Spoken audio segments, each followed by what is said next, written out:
privé yi dañu war a am des valeurs partagées avec les États am des visions parce que privé yu bëri fii dañuy wax rek amuñu benn vision en cohérence avec la politique étatique léeg-léeg dañuy ñëw soox rek pour gagner marché jël xaalis bi sax léeg-léeg naan kaani mais privé da ngay war a am d'abord un capital humain am une ambition am une stratégie pas dans le court terme mais dans le moyen et le long terme. Heureusement qu'en Afrique maintenant il y a des champions, il y a 400 champions qu'on a identifiés dans plusieurs secteurs kooku ab bind naa ci article soo bëggee ma jox la ko. Je pense que le privé africain et le privé sénégalais est en train de se réveiller. Ça me permet un peu de répondre à M. Chagué parce que quand vous venez à Diamniadio ce sont les privés sénégalais qui sont là-bas. Jetran, Telium bu yàggul les sphères ministérielles kan moo ko livré Yérim Sow devant tout le monde.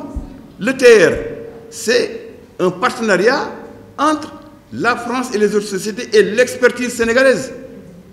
Alors dire que le privé sénégalais africain d'ailleurs parce qu'on n'a pas le droit de raisonner comme ça parce que nous sommes dans un cercle de l'UEMOA de la CEDEAO, le privé africain a participé à la croissance sénégalaise. Soo demee dans les statistiques il faut vérifier, dans les autres pays c'est 7%, mais Sénégal c'est 12%.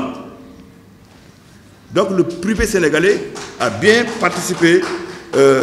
La leçon apprise, et bien c'est la plus belle leçon du monde parce que nous avons pu croître d'une croissance saine et durable, cautionnée par les institutions internationales, confirmée par les agences de notation. C'est pas de l'invention. La croissance sénégalaise elle est saine, durable et inclusive. Et ce sont les Sénégalais qui le disent. Ça, cet article-là, c'est mon premier réflexe que j'ai eu à faire quand j'ai pris le gouvernail au niveau du ministère du plan Sénégal émergent.